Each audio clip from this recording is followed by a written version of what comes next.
ሽብርተኝነት ነው። ኢትዮጵያ ውስጥ ሽብርተኝነትን በስነ ስርዓት እያከናወኑ ነው ያሉት። ዝም ብሎ ተወርቶ ዝም ብሎ የሚታለፍ ነገር አይደለም። ሰው ሊያስብ ይገባል። ህዝብን አገርን ማዳን የሚችለው ህዝብ ነው። ህዝብ ከሽብርተኛ ጋር መቀጠል አይችልም። አንዳንዶቹ በተሳሳተ መንገድ የሚሉት ነገር አለ። ክርስቲያን ነው፣ ክርስትና ከቨሬጅ ነው፣ ከላይ መሸፈኛ ነው፣ ሸፍኖ ነው እና ውስጡ አይደለም። ውስጡ የሚሰራው የአብይ ክርስትና አብይ ክርስቲያን ሆኖ ክርስቲያን በክርስቲያን እምነት ሁላችሁም የምታውቁት ነው። አትግደል ነው ምለው። የመጀመሪያ አትግደል፣ መግደል ኃጢአት ነው። ሰውን መግደል ከወንጀል ሁሉ ትልቁ ነው። በህግም ስታየው ሰው መግደል ወንጀል ነው። ስለዚህ በመንግስታዊ ስልጣን እንደፈለገ ሰው መግደል፣ እንደፈለገ ማሸበር፣ እንደፈለገ ማድረግ ምንድነው? ከምንድነው የመነጨው? ስለዚህ እምነቱ ነው። ለሽብርተኝነትን እያደራጁ ነው በኢትዮጵያ ውስጥ። ስለዚህ ይሄንን ለማስወገድ በሙሉ ኃይል የኢትዮጵያ ህዝብ ከኢትዮጵያ ሐኪሞች ጋር መሰለፍ አለበት። ሐኪሞች ነገ እስቲ ትግሉን ይቀጥላሉ ወይ? እሱን ማየት ነው። እነሱ ከቀጠሉ ሌላው ዝም ካለ አገሪቱ የሐኪሞች ብቻ ናት። ኢንተርናሽናል ኮሚኒቲ ይፈልጋል። አብይ አሸባሪ መሆኑን በሚገባ አውቆት የአብይን እንቅስቃሴ በሙሉ በደንብ ተረድቶታል። ስለዚህ የሚወስዱትን እርምጃ የራሳቸውን እናያለን። ነገር ግን ባለቤቶች ማን ናቸው? ለትግሉ ረዳት የሚሆነው ማን ነው? ትግሉን ይዞ ወደፊት የሚወጣው ማን ነው? ያንን ነው ማወቅ የምንችለው። እሱ ሲሆን ነው እነሱ የሚጨምሩት የሚመጡት። ሪፐብሊካን አሁን ያቀረቡት የጉዞ እገዳ ነው። ምን አይነት ማዕቀብ ነው እንትን የሚያደርጉት እና ምን ሊያደርጉ ነው? እሱን እናያለን። ያ ማለት የኢትዮጵያ ህዝብ ላይ የሚደርሰውን በደል፣ አካባቢው ላይ የሚደርሰውን የሰዎቹን ባህሪ ይህንን በደንብ የተረዱ ስለሆነ ነው። በደንብ አውቆ ነው የሚንቀሳቀሱት። ስለዚህ እኛ ራሳችን አልተንቀሳቀስንም። ዲያስፖራም ቀዝቅዟል። በፊት የነበረው እንቅስቃሴ ቀንሷል።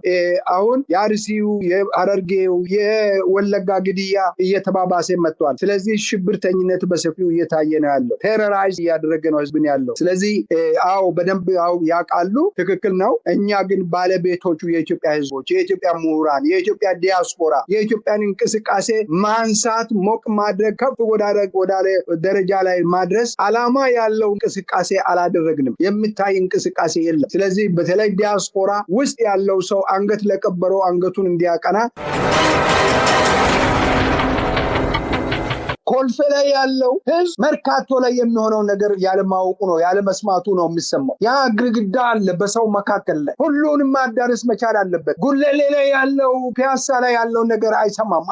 እንዳይሰማ እንዳይደርስበት ተደርጓል። ሰው ላይ ግድግዳ ቆሟል፣ ትልቅ ግድግዳ። እሱን ግድግዳ ነው መስበር ያለባቸው። በሚችሉት መንገድ ሁሉ ላይ መገናኘት መቻል አለባቸው። ኢህአፓ እኮ የምናውቀው ጉዳይ እኮ ነው። ኢህአፓ እኮ አንድ ሌሊት ወረቀት በአገር ሁሉ በትነው በመላ ኢትዮጵያ በአንድ ሌሊት አድርሰው የትግላቸውን ዓላማ ህዝቡ እንዴት ከህዝቡ ጋር መቆም እንዳለበት በአንድ ሌሊት ሁሉን ያደርሳሉ። ምንድነው ታዲያ በአሁኑ ሰዓት ላይ በእንደዚህ አይነት ቴክኖሎጂው ቆንጆ በሆነበት መልካም ቴክኖሎጂ እያለ ምንድነው ህዝቡን ያደነዘዘው? ደነዝ የሆነው ለምንድነው የፈዘዘው? እንደዚህ አይነት የትም ዓለም ላይ እኮ ቅድም አንስቻለሁ። በየትኛውም ዓለም ላይ እንደ ኢትዮጵያ ህዝብ ለባርነት የተመቸ ህዝብ የለም። ተከሻው ለሸክም በጣም የተመቸ ለአገዛዝ በጣም የተመቸ እንደውም የሚገዛ እኮ አገር ስኖረው ነው። እነዚህ እኮ አገር እያጠፉ ያሉትን እንዴት ነው ተሸክሞ?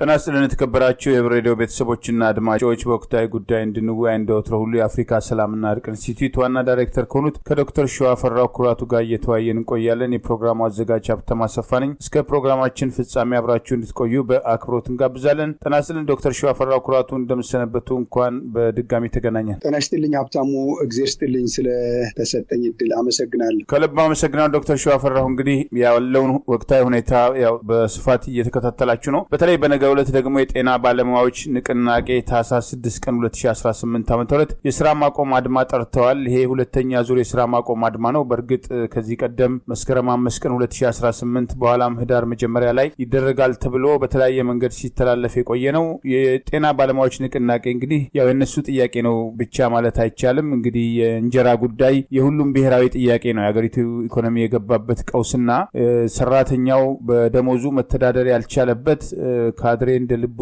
ሀብት የሚዘርፍበት፣ እንደ ልቡ ደሞዝ የሚያገኝበት፣ እንደ ልቡ አበል የሚያገኝበት ሀገር ላይ ያሉት ችግሮች የሚታወቁ ናቸውና የጤና ባለሙያዎች ንቅናቄ ነገ እንግዲህ የስራ ማቆም አድማ ጠርቷል በመላው ሀገሪቱ። በተመሳሳይ ጊዜ ስራ ማቆም አድማ እንዲደረግ ነው የንቅናቄው መሪዎች ይፋ ያደረጉት። ይህንን ተከትሎ የሚሰሙ አንዳንድ ነገሮች አሉ። በተለይ በጎንደር ዩኒቨርሲቲ 3ኛ ዓመት የቀዶ ጥገና ሐኪም ተማሪ የነበረው ዶክተር አቤኔዘር ቤት ውስጥ ሞቶ ተገኝቷል። አሟሟቱ ከዚሁ ጋር ጥርጣሬ ያላቸው ወገኖች ጥሪ እያቀረቡ ነውና አጠቃላይ የሐኪሞች እንቅስቃሴና የስራ ማቆም አድማን ጥሪ እንዴት ነው እየተከታተሉ ያሉት? እየተወሰዱ ያሉ የአፈና እርምጃዎችስ ይህን ተከትሎ ምን ሊከተል ይችላል? ሀብታሙ፣ መቼም ሁልጊዜ እንደምንናገረው የጉድ ሀገር ነው፣ የጉድ ህዝብ ነው። ህዝቡ ራሱ በዓለም ላይ እንደ ኢትዮጵያ ህዝብ አይነት ቻይ መከራ ተሸካሚ ሰው ከመከራ በላይ እንጂ በታች ሲሆን በየትኛውም ዓለም ላይ ታይቶ ተሰምቶ የማይታወቅ ሀገር ነው የኛ ሀገር። ነገር ማደር ያቃተ መብላት ያቃተ ሰው ካልበላ ካላደረ ሰው መኖር አይችልም እና መኖርም መብላትም መልበስም ያቃተ በተአምር የሚኖር እያለቀም ያለ ህዝብ ነው። በጦርነት እያለቀ ነው። በተለያየ ነገር ላይ እያለቀ ነው። በአገሪቱ ላይ ስልጣን የመንግስት ስልጣን የያዙት አካላት አሸባሪ ሆነው ከአሸባሪ ጋር በቀጥታ ግንኙነት ያላቸው የመንግስት አካላት መንግስት ስልጣን ላይ አለን ብለው ነገር ግን አሸባሪነትን የሚያስፋፉ የሀገራቸውን ህዝብ የሚያሸብሩ ለወደፊትም ደግሞ አገሪቱን በአደጋ ላይ የጣሉ ውስጣቸው ሌላ ስራቸው ሌላ የሆነው ከላይ የሚታይ ነገር ሌላ ስለሆነ ይህንን ተሸክሞ ያለው ህዝብ ምን አይነት ህዝብ ነው የሚያሰኝ ነው። አሁን ይህንን ለመታገል ብዙ ጊዜ ታገሉ፣ ውጡ፣ ፊት ለፊት ተጋፈጡ እያልን ብዙ ነግረናል። ሐኪሞች በእውነቱ ባለፈው በተወሰነ ጊዜም ቢሆን ታግለዋል። በትግል ራሳቸው ፊት ለፊት ላይ ወጥተው ታግሏል፣ ተጋፍጧል። በሰላማዊ ሰልፍ ስራን በማቆም በትንሹም ቢሆን ታግለዋል። ነገር ግን እነሱ ሲታገሉ መምህራኑ እንደዚሁም ደግሞ እነዚህ ሾፌሮች በየመንገዱ ላይ እንገደላለን፣ እንቀማለን የሚሉት ባለሀብቶቹ፣ የመኪና ባለሀብቶች፣ ትልልቅ መኪናዎች ባለሀብት ጭነት መኪናዎችን ገዝቶ ለሾፌር ሰጥቶ እንዲነዱ የሚያደርጉት ባለሀብቶች፣ ሾፌሮች፣ የመንግስት ሰራተኛ፣ በአሁኑ ሰዓት ላይ ቤት ተከራይቶ መኖር ማደር የማይችል ህዝብ፣ ሌላም ብዙ ሁሉንም ማህበረሰብ የሚነካ አካላት ምን እያደረጉ ነው? ምን እየሰሩ ነው? ምንድን ነው እየተፈጸመ ያለው የሚለውን ማየቱ መልካም ይመስለኛል። እንግዲህ የጤና ባለሙያዎቹ ጋራ መቀናጀት፣ አብሮ ሁሉም አንድ ላይ የጤና ባለሙያዎቹን ንቅናቄ መቀላቀል መፍትሄ መሆን የሚችለው ህዝባዊ ትግል መፍት መታገል አይደለም። ይሄ የመብት ጉዳይ አይደለም። የመኖርና ያለመኖር ጉዳይ ነው። የመሞትና የመዳን ጉዳይ ነው መሆን ያለበት። ትግሉ በዚህ አይነት ነው መሄድ ያለበት። ስለዚህ መምህሩ እስከ መቼ ድረስ ነው ድሃ ሆኖ እስከ መቼ ድረስ ነው በሳህን እንጀራ ከተማሪዎች ጋራ ኩርማን እንጀራ ተሰጥቶ ከተማሪዎች ጋራ በልተው አስተምሮ የሚኖረው? እስከ መቼ ድረስ ነው ተጭበርብሮ ተዋሽቶ የሚኖረው? መሬት ሰጠው፣ ቤት ሰጠው፣ ሊሰጥህ ነው፣ ሊሰጣችሁ ነው እየተባለ በተስፋ የሚኖረው እስከ መቼ ድረስ ነው እንደዚህ አይነት የሚቀጥለው? ስለዚህ ትግሉን ማፋፋም ነው። አሁን በትግሉ ውስጥ የሚኖሩ ሰዎች ሐኪሞች፣ ወጣት ሐኪሞችን ከዚህ ቀደምም ገድለዋል፣ ፈጅለዋል። አሁንም ደግሞ እየገደሉ ነው። ገሎ የሚወስዱት በተለይ በሰሜን በኩል ላይ ነው የሚፈጇቸው። የጤና ባለሙያዎችን እየገደሏቸው ለትግሉ መሪ የሆኑትን ጠብቀው በማደሪያ በመኝታ ቤታቸው እየገቡ የሚገድና ይሄ ትግሉን የሚቀንስ ይላቸዋል ለነሱ። ትግሉ ግን ይሄን በማድረጉ ትግሉ ይሰፋል፣ ይጨምራል፣ ትግሉ ወደፊት ይሄዳል እንጂ ወደኋላ ይጎተታል ብለው ካመኑ በጣም እነሱ ወትሮም ቢሆን የተሳሳቱ ሰዎች ስለሆነ ከስህተት የሚማሩ አይደለም። ስለዚህ ይሄ ሁሉንም ክፍል የሚመለከት ነው። እንደውም የዚህ የሞተው ጎንደር ላይ አሁን የገደሉት ሰው ሐኪም በሚገባ ቀኑን ጠብቀው ሌሎቹን ለማስፈራሪያ ነው የገደሉት። የትግል መሪዎች ናቸው የሚባሉትን ይገላሉ፣ ያስራሉ፣ ያፍናሉ። ይሄ የሽብርተኞች ስራ ነው፣ ደንብ ነው፣ የሽብርተኛ ደንብ ነውና ሽብርተኞችን መታገል ይገባል። አሳ ግማቱ ካናት ነው ይባላል። ስለዚህ ከላይ ነው ሁሉ ነገር ያለው ከላይ ስለሆነ ከላይ ነው መታገል ያለበት በክልል ደረጃ አይደለም በከላይ ነው መታገል ያለበት ክልሉ እንዳዘዙት እንደነገሩት የሚሄድ ነው ከዚህ ቀደምም አንስተናል የአብይ አህመድ ክልል የሚባለው የአብይ አህመድ ታዛዥ ነው አሽከር ስለዚህ ከላይ ነው መታገል ያለበት ትግሉን በተጠናከረ መልክ ከአክሞቹ ጋር ተቀላቅለው መምህሩ ሾፌሩ የከተማ የአዲስ አበባ ሌሎችም ባጃጅ ታክሲ እነዚህ ይመለከታቸዋል በአሁኑ ሰዓት ላይ እኮ የባጃጅ የሚያሽከረክሩ ሰዎች እኮ ታርጌት ይገደላል ስለዚህ ከዚህ የበለጠ ነገር ምን ይመጣል ከዚህ ትግል ጋር ካልተቀላቀሉ ምንድነው የሚሆነው ስለዚህ ትግሉን በዚህ መልክ ተጠናክረው መሄድ አለባቸው ጋዜጠኛ የደበደቡት ወደ ቤቱ ሲሄድ እንግዲህ ይሄ አንድ ምሳሌ ነው ቤቱ ሊገባ የሚሄደው ያው እንደው እሱን ልክ ነው ዶክተር ሸዋፈራው እሱን ማንሳት ይገባል አዲስ አበባ ውስጥ እንግዲህ ጋዜጠኛ ፋኑኤል ክንፉ የአገዛዙ የደህንነት ሰዎች ቤቱ ሄደው ማንነታቸውን ለማሳወቅ ያልፈልጉ የጸጥታ ሰዎች ቤቱ ሄደው እንፈልገዋለን አሉ ቤተሰቦቹ ለህይወቱ በመስጋታቸው ሁኔታቸው ስላላማራቸው ይህን መረጃ ያደርሱታል መረጃውን ተከትሎ እንግዲህ ጓደኛውን ቤት ለማደር አስቦ ነበር በመጨረሻ ግን ወስኖ ገስት ሃውስ ገብቶ ከተኛበት ከሌሊቱ 5 ሰዓት ተኩል ሄደው በር ሰብረው ህይወቱን ለማጥፋት ሲሞክሩ እንግዲህ ከአንደኛ ፎቅ በመስኮት ዘሎ እግሩ ተሰብሮ አይተው ይሄ የመጨረሻ እድል ነው ብለው ጥለውት ነው ሄዱትና አሁን ዶክተር አቤኔዘር ጌታቸው በጎንደር ዩኒቨርሲቲ የቀዶ ህክምና 3ኛ ዓመት ተማሪ ነው በመኖሪያ ቤት ውስጥ ነው እንግዲህ ለጊዜው ምንነቱ አልታወቀም በተባለ ሁኔታ ውስጥ የተገደለው ይሄ የሥራ ማቆም አድማው ጥሪ ከተላለፈ በኋላ ነው ከ129,000 በላይ የቲክቶክ ተከታዮች ያሉት ስለ ጤና የተለያዩ ዕውቀትና መረጃዎችን የሚያስተላልፍ ነው ነገር ግን እንግዲህ በአንድም ሆነ በሌላ መንገድ ከዚህ ከጤና ባለሙያዎች ንቅናቄ ጋር በማያያዝ ሊሆን እንደሚችል ግምቶች አሉ ምክንያቱም የሥራ ማቆም አድማው ጥሪ ከተደረገ በኋላ በዋዜማው ነው የተገደለው ከዚህ ቀደም በናዝሪት አዳማም በተመሳሳይ የሥራ ማቆም አድማው የመጀመሪያው ዙር የሥራ ማቆም አድማ ይፋ ከሆነ በኋላ ህይወቱ ያለፈ በንቅናቄ ውስጥ ንቁ ተሳትፎ የነበረው ዶክተር እንዲሁ ደሙ ደመከልብ ሆኖ የቀረበት ሂደት አለ ሌሎችም የተገደሉ አሉ ስለዚህ ምንገደለው ምንታስረው ምንታፈነውና የሚደርስብን በደል ሁሉ ከዚህ በላይ ዝም ሊባል አይገባም የሚል ጥሪ ያቀረቡ ነውና አዲስ አበባ ውስጥ እንግዲህ በጠራራ ፀሐይ አንድን ጋዜጠኛ ለመግደል በዚህ ደረጃ የተንቀሳቀሱ ህግና ስርዓት በሌለበት ሁኔታ ማጅራት የሚመታ ኮሬን የገኛ ኃይል በሌሊት ደግሞ የገስት ሃውስ እንግዲህ የጸጥታ ተቋም የጸጥታ ኃላፊዎች ከሆኑ የተሰጣቸው ተልኮ ከሆነ አንደኛ ሌሊት በዛ ሰዓት ምን ያደርጋሉ ሁለተኛ መታወቂያ አስተያይተው ገስት ሃውሱን አንኳኩተው በር ከፍተው ማንነታቸውን ገልጸው መግባት ሲገባቸው በር ሰብረው ለመግደል ያደረጉት ሙከራ ያን ተከትሎ ጋዜጠኛ ወሰደው እርምጃና በህይወት ተርፎ እግሩ ተሰብሮ ከፍተኛ ቀዶ ጥገና እንደተደረገለት ዛሬ በማህበራዊ ሚዲያ መረጃ ወጥቷል በፎቶግራፍ ተደግፎና ጎንደርና ሌሎች ቦታዎች ላይ አሁን በሐኪሙ ላይ የተፈጸመው ግድያ ከዚህ ስርዓት ጋር ላለማያያዝ የሚችልበት እድል አለ ወይ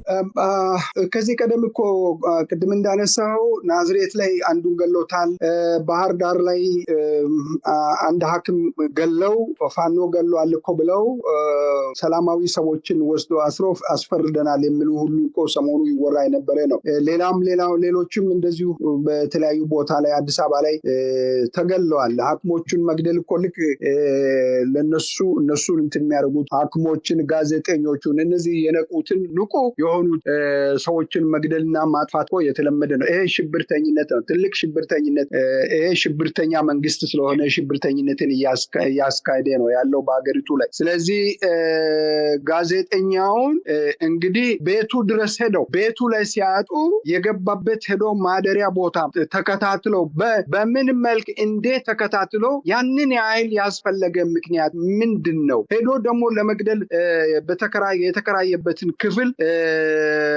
መስበር ምን ሊያደርጉ ነበረ ባይዘልና ባይወጣ በግል ባይሆን ኖሮ ሊገሉት እኮ ነበረ ህይወቱን ሊያጠፉት ነበረ ስለዚህ ሀብታሙ እንደዚህ አይነት ይሄ ሽብርተኝነት ነው ግልጽ ሽብርተኝነት በኢትዮጵያ ላይ አለ ያ አብይ አህመድ በሌላ ጉዳይ ላይ ብቻ አይደለም ዋናው አብይ አህመድ አረቦቹን ይዘው አሁን ባለን መረጃ መሰረት ከተለያዩ ከአፍጋኒስታን ከኢራን ከአረብ ከሳውዲ ከኤሚሬቶች ከየመኒ ጋራ ካሉት አሸባሪዎቹ ጋራ በቀጥታ የሚሰሩ ሰዎች ናቸው ይህንን በትክክል እየሰሩ ነው ያሉት ማን ለዚህ ስራ እንደተመደቡ ማን ይህንን እንደሚያደርግ ኦሮሞ እስላሚክ የሆነ ኦሮሞ እየተመለመለ አልሻባብ እንደሚሄድ ይህንን እኮ አሁን የጊዜ ጉዳይ ነው። ይሄ በሙሉ ይወጣል። እኛ ዝም ብንል የሌላ አገር መንግስታት እኮ እያፈነፈኑ ነው፣ እያገኙ ነው፣ እየወጣ ነው ያለው መንግስታት። የሌላ አገር ሚዲያዎችም እኮ ይህንን እያገኙ ነው። ኢትዮጵያ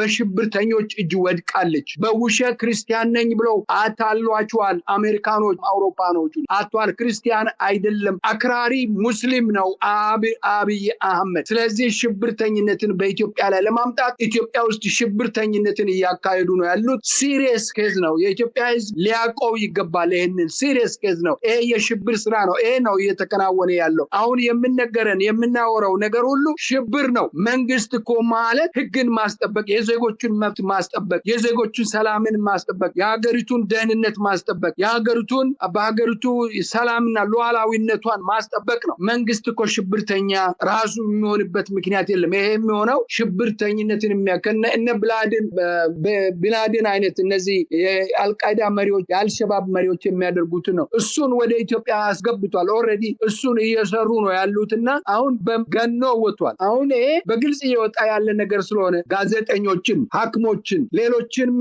በመብት ጠያቂዎችን አገራቸውን መብት የሚጠይቁትን የሀገራቸውን ሁኔታ የሚያሳስባቸውን ሰዎች ማሰር፣ መግደል የማይችሉትን ያስሩና ያሰቃያሉ። እንደ መንግስት ነን ለማለት የሚችሉትን ግን በስውር ይገላሉ። ይሄ የአሸባሪዎች ደንብ ነው። አሸባሪ ይሄን ነው የሚያደርገውና ከዚህ ሌላ አሸባሪነት የለም። ሽብር እየተፈጸመ ነው በኢትዮጵያ ውስጥ ያለው። ተዋጊ ኃይል እየመለመሉ ቅድም እንዳነሳው አክራሪ ሙስሊሞችን እየመለመሉ ለአልሸባብ እየሰጡ ነው። ይሄ ምንም የሚጠራጠር አይደለም። አፍሪካ አሚሶን እኮ ማረጋገጥ ይቻላል። የሚሞቱትን የአሚሶ ሰራዊት የሚገላቸውን ኦሮሞቹን እዛ የአልሸባብ አባላትን መንገር ይችላል። ስለዚህ እጅ የሚሰጡት አሉ፣ እንዳጋጣሚ ሆኖ የሚማረኩትም አሉ። ስለዚህ ይሄ በግልጽ እየተሰራ ያለው መንግስታዊ ሽብርተኝነት ነው። ኢትዮጵያ ውስጥ ሽብርተኝነትን በስነ ስርዓት እያከናወኑ ነው ያሉት። ይሄ ዝም ብሎ ተወርቶ ዝም ብሎ የሚታለፍ ነገር አይደለም። ሰው ሊያስብ ይገባል። ህዝብን አገርን ማዳን የሚችለው ህዝብ ነው። ህዝብ ከሽብርተኛ ጋር መቀጠል አይችልም። አንዳንዶቹ በተሳሳተ መንገድ የሚሉት ነገር አለ። ክርስቲያን ነው፣ ክርስትና ከቨሬጅ ነው፣ ከላይ መሸፈኛ ነው፣ ሸፍኖ ነው። ውስጡ አይደለም። ውስጡ የሚሰራው የአብይ ክርስቲያን ሆኖ በክርስቲያን እምነት ሁላችሁም የምታውቁት ነው። አትግደል ነው ምለው። የመጀመሪያ አትግደል። መግደል ኃጢአት ነው። ሰውን መግደል ከወንጀል ሁሉ ትልቁ ነው። በህግም ስታየው ሰውን መግደል ወንጀል ነው። ስለዚህ በመንግስታዊ ስልጣን እንደፈለገ ሰውን መግደል፣ እንደፈለገ ማሸበር፣ እንደፈለገ ማድረግ ምንድነው? ከምንድነው የመነጨው? ስለዚህ እምነቱ ነው። ለሱ እስልምና አክራሪነት እምነቱ ነው። በዛ ነው ሽብርተኝነትን እያደራጁ ነው በኢትዮጵያ ውስጥ። ስለዚህ ይሄንን ለማስወገድ በሙሉ ኃይል የኢትዮጵያ ህዝብ ከኢትዮጵያ ሐኪሞች ጋር መሰለፍ አለበት። ሐኪሞች ነገ እስቲ ትግሉን ይቀጥላሉ ወይ? እሱን ማየት ነው። እነሱ ከቀጠሉ ሌላው ዝም ካለ አገሪቱ የሐኪሞች ብቻ ናት። በደል የሚደርሰው የሐኪሙ ብቻ ነው እንዴ? ሐኪሞችን ብቻ ነው እንዴ? ሐኪሞች እኮ የሚያዩት በአይናቸው የሚያዩት ነገር አለ። ታሞ የሚመጣ የህክምና ስርዓቱ የተለያየ የህክምና አሰጣጥ ሁኔታዎች አሉ። በመርፌ እኮ የሚጠሉትን ሰዎች እንዲገድሉ የምታዘዙ የኢንጀክሽን የሚሰጣቸው እኮ ተቃዋሚዎች አሉ። በዛ አይነት የሚገሏቸው የሚፈጇቸው ይሄ ሁሉ ያሉ ሐኪሞች ሐኪም የራሱ የሆነ የሙያ ግዴታ አለበት። ሰውን የማዳን ኤቲክሱን ነው። ኤቲክሱ ምንድነው የሚለው? በመርፌ ሰው ግደል ይላል። ያንን ነው ሐኪሞቹ የሚቃወሙት። አሁን እሱን መናገር አልፈለጉም። ስለዚህ ብዙ በደል፣ ብዙ ኃጢአት፣ ብዙ ግፍ በህዝብ ላይ ስለደረሰ በተለይ በጤና ላይ ያለውን ችግር የሀገሪቱን ችግር ተረድቶ ነው ሐኪሞቹ ሀብታሙ ቆርጦ ወስኖ የተነሱት። ስለዚህ ከአገሪቱ ህዝቡ የሁሉም አገር ነው። ህዝቡ የሁሉም ህዝብ ነው። ስለዚህ በነገው ስራ ማቆም አድማቸው ላይ ሁሉም አካላት ሊሳተፉ ይገባል። ኢትዮጵያዊ የሆነ ስራ የሌለው ሁሉ ቤቱ የፈረሰበት ትግሉን መቀላቀል መቻል አለበት። ቤቱ ፈርሶ ሜዳ ላይ የወደቀ ጎዳና ላይ የወጣ ሴተኛ አዳሪ ለመሆን ልጆቿ ሴተኛ አዳሪ አድርጋ የምትኖር እናት አባት፣ ይሄ አስነዋሪ ሁኔታ ውስጥ የገባ ህዝብ ነው። ኢትዮጵያ እኮ አሁን ባለችበት ሁኔታ ላይ በልቶ ማደር፣ ጠጥቶ ማደር ያቃተ፣ መኖር ያቃተ። ስለዚህ መታገል አለበት። ይሄ ጥንስስ ነው የሚሆነው። መነሻ ነው የሐኪሞቹ መነሻ። ይሄ መነሻ ወደ ከፍተኛ ደረጃ ማደግ አለበት። ይሄንን ካላደረገ ሰው በራሱ ላይ ወስኗል። ቀንበሩን መሸከም ፈቃደኛ ነው። ፍራሽ ነው የኢትዮጵያ ህዝብ ችግሩን መከራን የመሸከም ተኝቶ ለመገዛት ምክንያት በቃ በኔ ላይ ተኛ ብሎ የሚያስተኛ ፍራሽ ነው። ስለዚህ ይሄ መሆን የለበትም። የሰው ልጅ ይታገላል። የሰው ልጅ እምቢ ማለት አለበት። እሺ ብቻ አይደለም፣ ክፉን መቃወም አለበት። ከክፉ ጋር መተባበር የለበትም። የአንዱ ሞት የሁሉ ሞት ነው። የአንዱ ጥፋት የሁሉ ጥፋት ነው። የአንድ ብሔረሰብ ጥቃት የሁሉ ብሔረሰብ ጥቃት ነው። እኔን አይነካኝም ማለት አይችልም፣ በፍጹም አይችልም። ስለዚህ ሀብታሙ በዚህ አይነት ነው ትግሉ መሄድ ያለበት። ህዝቡን በዚህ አይነት ነው መውጣት ያለበት። ይህን ለማለት ወዳለሁ። ከልብ አመሰግናለሁ። እንግዲህ ይታወቃል አምባገነኖች በትግሉ እንቅስቃሴ ውስጥ ያሉትን መግደል፣ ማሰር፣ ማፈንና ማሰቃየት ስልጣን ላይ ለመቆየት የሚችሉበትን ሁሉ ለማድረግ ቆርጠው ተነስተዋል። ነገር ግን ደግሞ ህዝብ በቃኝ ካለ በህዝብ ፊት ቄጤማ እንደሚሆኑ በተደጋጋሚ የታየ ነው። እንግዲህ ሙባረክ አሁን አብይ ሪፐብሊካን ጋርድ እንደሚለው ፕሬዚደንሻል ጋርድ የሚባል ነበረው። የፕሬዚዳንቱ ጠባቂ የሚባል ጦር ነበር። ከ50 ሺህ በላይ ነበር። እንግዲህ በታህሪር አደባባይ የተሰበሰቡ ግብፃውያን በቃን ብለው ሰራዊቱ በመጨረሻም ትግሉን ወዶ ሳይሆን በግዱ ደግፎ አብሮ እስኪቆም ድረስ ያ ሁሉ ቄጤማ ነው የሆነው። ህዝብ ሲያምጽ አንድ ላይ ሲወጣ ትርጉም አልባ እንደሆነ በትክክል የሚታወቅ ነው። ሌሎች ሀገሮች ብቻ ሳይሆን በኢትዮጵያም በተለያየ ጊዜ ታይቷል። ምርጫ 97ን ተከትሎ በአዲስ አበባ ይደረጉ የነበረው የስራ ተቃውሞ እንቅስቃሴዎች ላይ በአንድ ጊዜ ከተማ ውስጥ ከዳር እስከ ዳር ተቃውሞ ሲነሳ ይሄ ታጥቆ ህዝብ ፊት ወዲያ ወዲህ የሚልና የስርዓቱ አገልጋይ የሆነው ፖሊስ ሁሉ አቅም እስከ መሽመድመድ የደረሰበት አለ። 93 ላይ የዩኒቨርሲቲ ተማሪዎች የአካዳሚክ ነጻነት ጥያቄ ማቅረባቸውን ተከትሎ በተነሳ ተቃውሞ እዛው እኮ ጊርጊሮ ጠቅላይ ሚኒስትር ጽህፈት ቤት የሚባለው ፊት ለፊት ፓርላማው ፊት ለፊት አጠገብ ነው እንግዲህ የወታደር ጂፕን ህዝቡ በቁጣ ገልብጦ እስከ ማቃጠል የደረሰበት የተቃውሞ እንቅስቃሴ ታየው። በኋላ ምርጫ 97 ይታወቃል። የ66 አብዮትን ማንሳት ይቻላል። የካቲቱ ተቃውሞ እንግዲህ የስራ ማቆም አድማ ከታክሲዎች ጀምሮ ወደ ሰራተኛው ወደ ተማሪው እንዴት እንዳደገና በአንድ ጊዜ ስርዓቱን እንዴት እንደበላው የሚታወቅ ነውና ዛሬም እነከሌ ሞተው እኔ ነጻ አወጣለሁ፣ እነከሌ ታግለው ነጻ አወጣለሁ የሚለው ከሐኪሞች ጀምሮ እርስ በርስ አብሮ አለመቆም አንድ ወር ያደረጉትን የስራ ማቆም አድማ ተደርጎ ግማሹ የስራ ማቆም አድማውን ቀጥሏል፣ ግማሹ ደግሞ የተቆራረጠ የተንጠባጠበ መግባቱ ለአገዛዙ የልብ ልብ ሰጥቶት ዛሬ ድረስ ጥያቄያቸው አልተመለሰም እና በአንድ በኩል እነሱም ጸንተው ይቆማሉ ወይ? ይሄን አፈና አልፈው ጸንተው ካልቆሙ ውጤት እንደማያመጡ ራሳቸውም እየተናገሩ ነው። በሌላ በኩል ደግሞ ጠቅሰውታል። መምህራኑም ሌላውም የመንግስት ሰራተኛ፣ በሌላ በኩል በደል እየደረሰበት ያለው ሹፌሩም፣ በግብር የተማረረውም ነጋዴ፣ መኖሪያ ያቃተው ቤቱ እየፈረሰበት ያለውን በቤት ግብር ስም መድረሻ ሊያሳጡት ገና ሊያፈናቅሉት እቅድ አውጥተው አሁንም እየተንቀሳቀሱ ያለው ሁሉ በዚህ ወቅት አብሮ መቆም የለበትም ወይ? የራሱን ጥያቄ አንስቶ የእነሱን ጥያቄ ደግፎ መቆም የሚችልበትን ሁኔታ የግድ ማድረግ የሚችልበት እድል አይገባም ወይ? በዚህስ እንደው እንደ መፍትሄ የሚነሱ ጉዳዮች አሉ ወይ? ህዝቡ ተባብሮ ለመቆም ይሄ እኮ ምንም ጥያቄ የለም ሀብታሙ።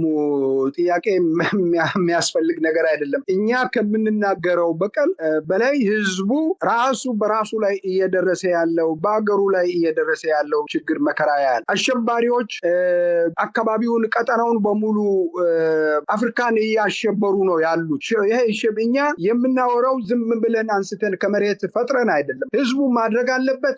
ራሱ አስቦ ነበረ ማድረግ አለበት። እኛ ሳንናገር ራሱ አውቆ መውጣት አለበት። እኔ ብዙ ጊዜ የምንለው ነገር አለ። መቆጣት አለበት፣ መፈንዳት አለበት። ህዝቡ አንዱ ከአንዱ ጋራ መተባበር መገናኘት መቻል አለበት። ሰንሰለቶቹን አንዱ ከአንዱ ጋራ እንዳይገናኝ የተደረገ ሰንሰለት የተያያዘ ማዕከላቸው ላይ የቆመ ግርግዳ አለ። እሱን ግርግዳ ማፍረስ መቻል አለበት። ያ ካልፈረሰ አንዱ ለአንዱ ካልደረሰ አንዱ ሌላውን መቅበር አይችልም፣ ከአንዱ ጋራ መኖር አይችልም። የአንዱ ሞት ለሁሉ ሞት ነው። ምክንያቱም አንዱን የገደለውን ነገር ሁሉን ይገል ሁሉን እንደሚገድል አውቀው ነው መነሳት መውጣት አለበት። ቀንዱን ወደ ላይ አንስቶ ነው መውጣት ያለበት። ለምን ትገለኛለህ ብሎ ማለት አለበት። ይህንን ካላደረገ ነገ በራሱ ላይ ነው እያንዳንዱን በቤቱ ደርሶ አንኳኩቶ ያበላሸዋል፣ ያጠፈዋል፣ ይገለዋል።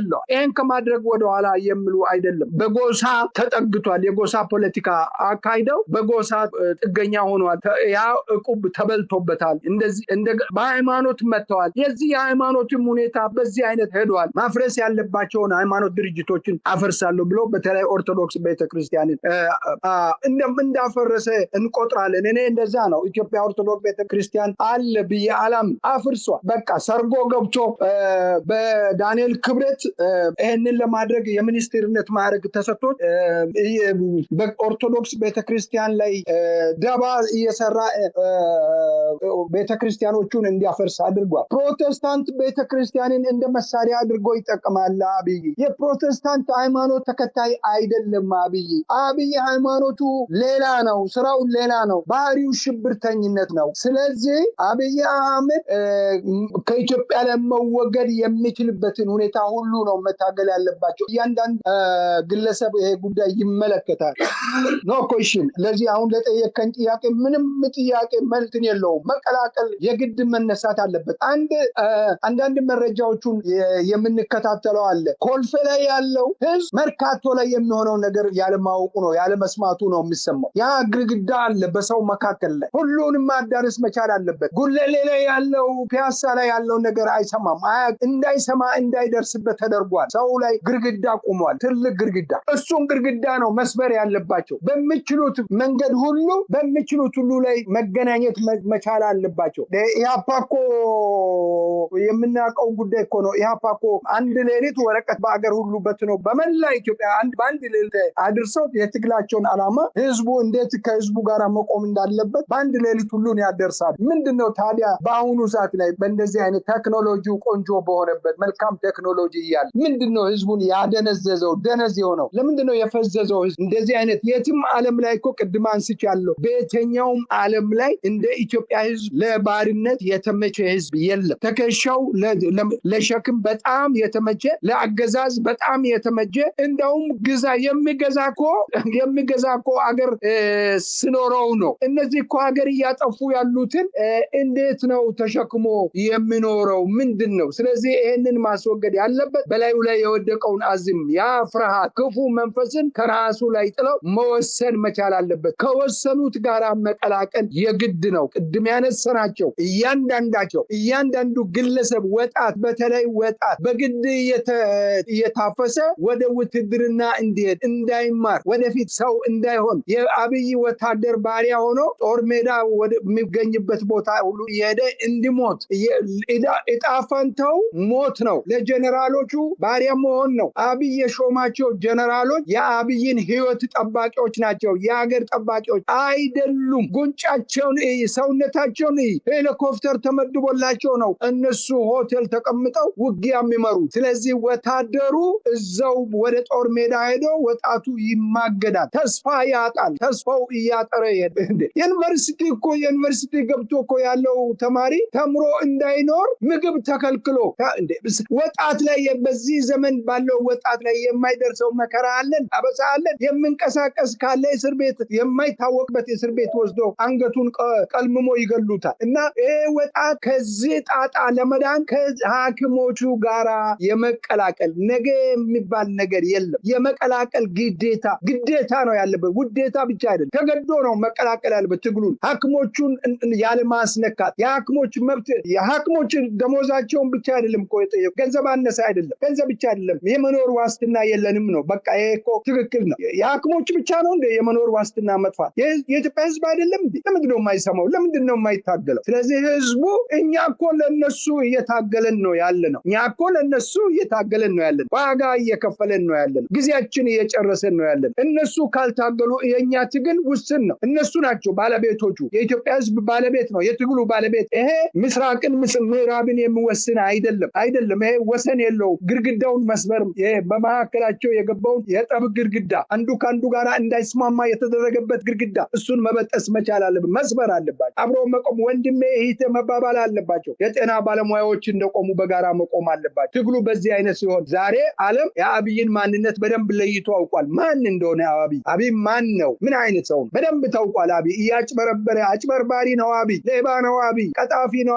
አብይ ሽብርተኛ ነው። አብይን የሚጠብቀው የሽብር ወንጀል ነው። አብይን የሚጠይቀው የሰው ዘርን ማጥፋት ነው። ይጠብቀዋል። አብይና ስራ ብልጽግና በሙሉ ብልጽግና ተጠያቂ ነው። የብልጽግና ፓርላማ ተጠያቂ ነው። ከዚህ የሚያመልጥ አይደለም። ከኛም በኋላ ይጠየቃሉ። ዘራቸው ናዚ፣ የናዚ ሰራዊት፣ የናዚ አባላት እንደተፈለገ የትም ይኑሩ የትም ይግቡ በልጆቻቸው በዘራቸው ላይ ይከተላል። በዚህ አይነት ይቀጥላል የኢትዮጵያ ሁኔታ። ይህንን ትግል የሚያኮላሽ ካለ እነሱ ህዝቡ ያውቃል። ያንን ማስወጣት፣ ያንን መምታት መቻል አለባቸው። ይሄ ነው እንደ ናዚ ነው መሆን ያለበት። ስለዚህ ሀብታሙ እያንዳንዱ ኢትዮጵያዊ የነገውን የሐኪሞቹን ትግል መቀላቀል አለበት። ይሄ ትግል መኮላሸት የለበትም።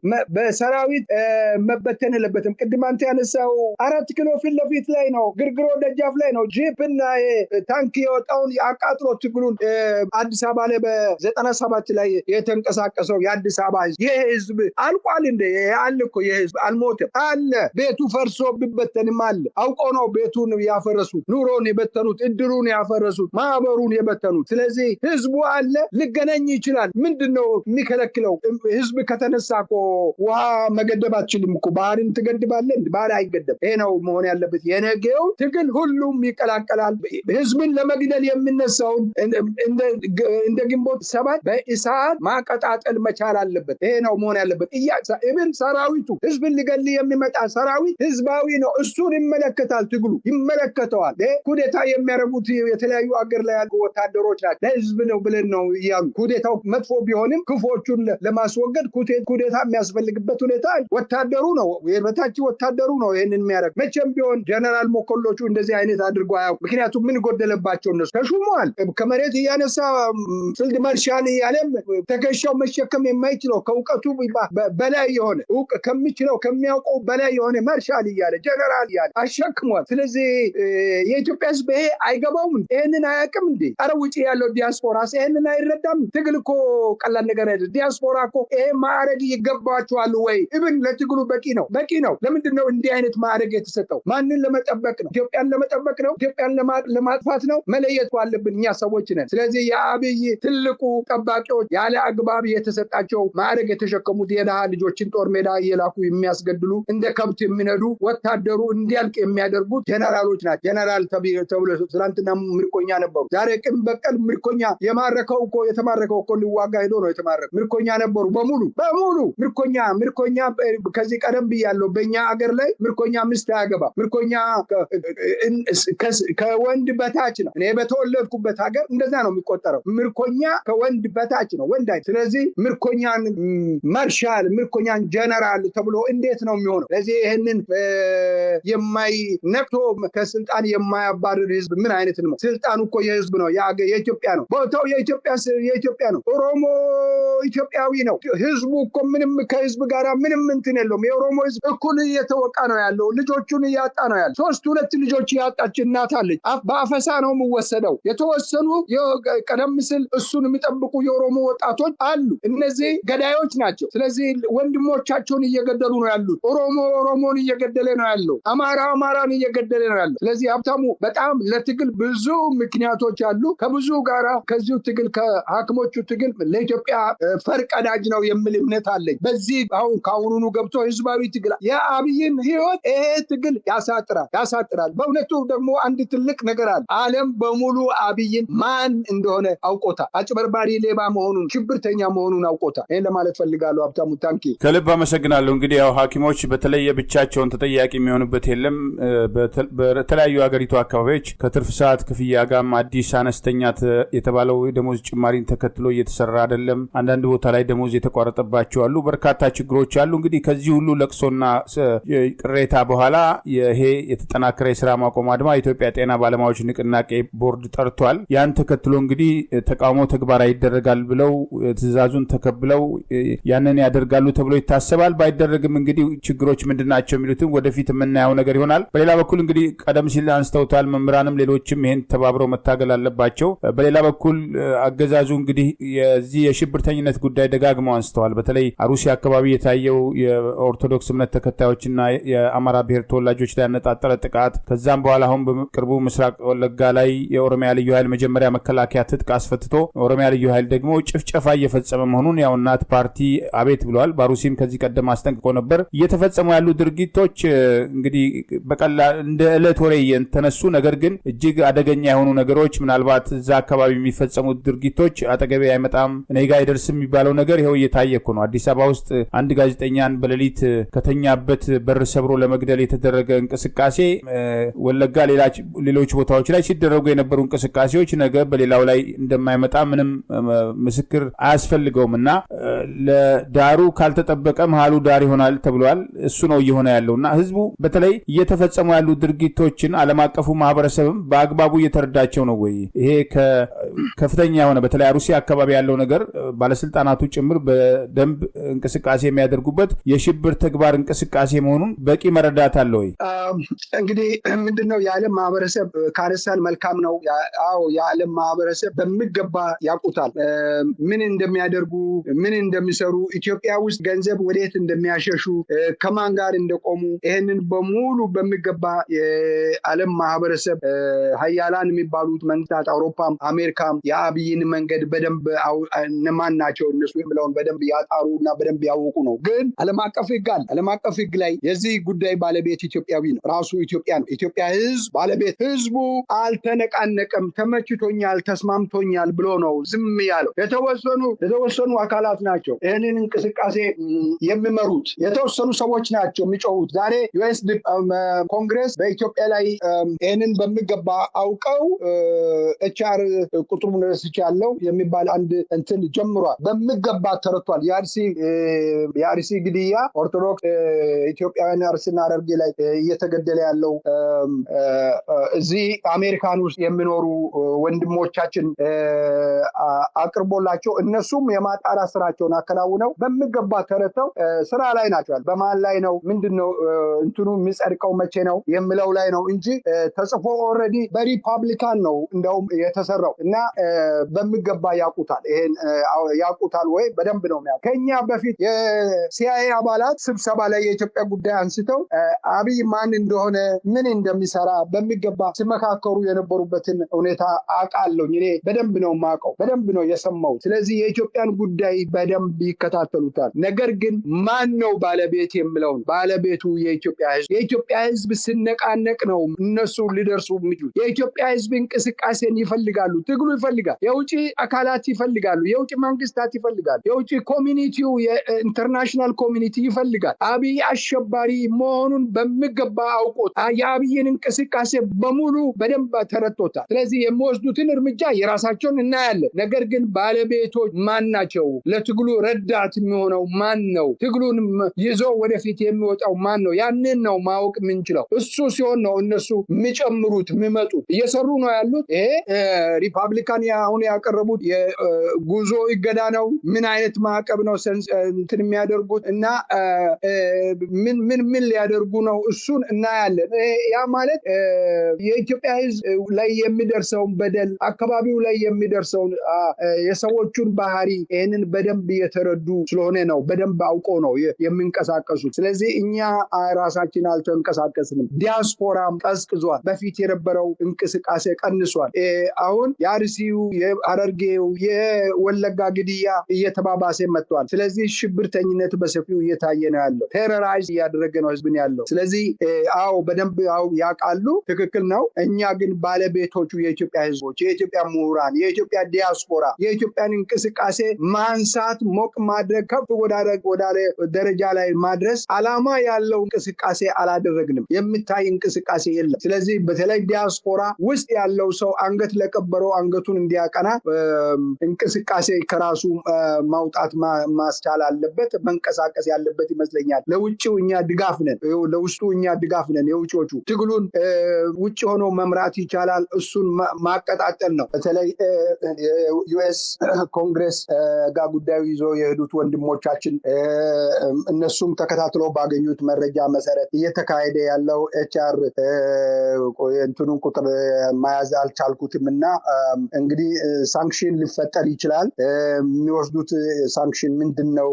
ምን አይነት ነው? እሱን በማጠናከር የሚሰራ ስራ ሊኖር ይገባል። ለዚህ ዲያስፖራ በግልጽ የሚያውቀውን በተቻለ መጠን ሌላው ቢቀር በተቻለ መጠን ፒቲሽን መሰብሰብ፣ ኢንፎርሜሽንን ማቀበል፣ ሲቲዝን የሆነ ሁሉ በተለይ ሲቲዝኖች ይህንን ማድረግ አለባቸው። አሁን ኢትዮጵያ የዓለም ሁኔታ በጣም እየጠበበ ነው የመጣው። እንደምታውቀው ሀብታሙ በዚህ በትራምፕ ስርዓት ላይ ወደ ሰው ሸሽቶ ወደ አሜሪካ መጥቶ መኖር ወደማይችልበት ሰው ባለበት በተወለደበት በትውልድ አገሩ ላይ መኖር አለበት የሚል የአሜሪካ ፖሊሲ አዲስ እያደረገ ነው ያለው። ይሄ አደጋ ነው። ስለዚህ ሰው እንደ ድሮ ሸሽቼ እዚህ ቤት ገዝቼ ገንዘብ አሽሽቼ እኖራለሁ ብሎ ማለት እየከበደ ያለበት ደረጃ ላይ ነው ያለው እና ሰው በአገሩ ላይ መኖር የሚችልበትን ሁኔታ ዲያስፖራ ወገኖቻችን እዚህ ውጭ ሀገር ያለው አሁን አውሮፓም እንደዚህ ነው የጀመረው። ስለዚህ ወገኖቻችን በባህር ገብተው አረብ ሀገር ሄደው ግማሹ ውሃ በልቶት ምን ብሎ